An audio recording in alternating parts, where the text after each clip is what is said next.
ఇలా మోసపోకండి అంటూ విడాకులపై ఎమోషనల్ అవ్వకుండా ఉండలేకపోయిన నటి శిరీష. శిరీష అంటే తెలియని వారు ఎవరుంటారు? ఇప్పటికే తెలుగులో చాలా సీరియల్స్‌లో నటిస్తూ కనిపించేసింది. శిరీష యాక్టింగ్‌పై ఫిదా అవుతూ వచ్చేసిన నవీన్ అనే వ్యక్తి తన ప్రేమలో ములగకుండా ఉండలేకపోయారు. ఇక ప్రేమించుకున్న తనని పెళ్లి కూడా చేసుకోవాలి అని ఊహించి కుటుంబ సభ్యుల్ని ఒప్పించి మరి పెళ్లాడడం జరిగింది.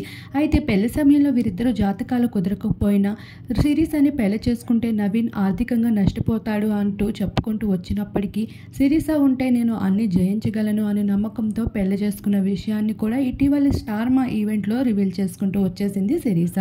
అంతలా ప్రేమించుకొని ఒక బాబుకి జన్మనిచ్చి హ్యాపీగా లైఫ్ని లీడ్ చేస్తూ శిరీష భర్త నవీన్ ఎన్నో స్ట్రగుల్స్ని ఫేస్ చేస్తూ ఆర్థికంగా నిజంగానే నష్టపోయిన సమయంలో కూడా శిరీషని వదిలిపెట్టలేదని, అలా ఒకరినొకరు అర్థం చేసుకొని మరి ఇప్పటి వరకు వచ్చామంటూ చెప్పుకుంటూ వచ్చి ఎన్నో రోజులు కాకుండానే శిరీష ఇప్పుడు సోషల్ మీడియాలో డివోర్స్ పోస్ట్తో అందరికీ షాక్ ఇస్తూ కనిపించేసింది. విడాకులపై పూర్తి వివరాలు తెలియజేయకపోయినప్పటికీ సన్నిహితుల ద్వారా అలానే తను చేసిన పోస్ట్ ద్వారా అయితే తను ఎంతో బాధలో ఉందనే విషయాన్ని రివీల్ చేసుకుంటూ వచ్చింది.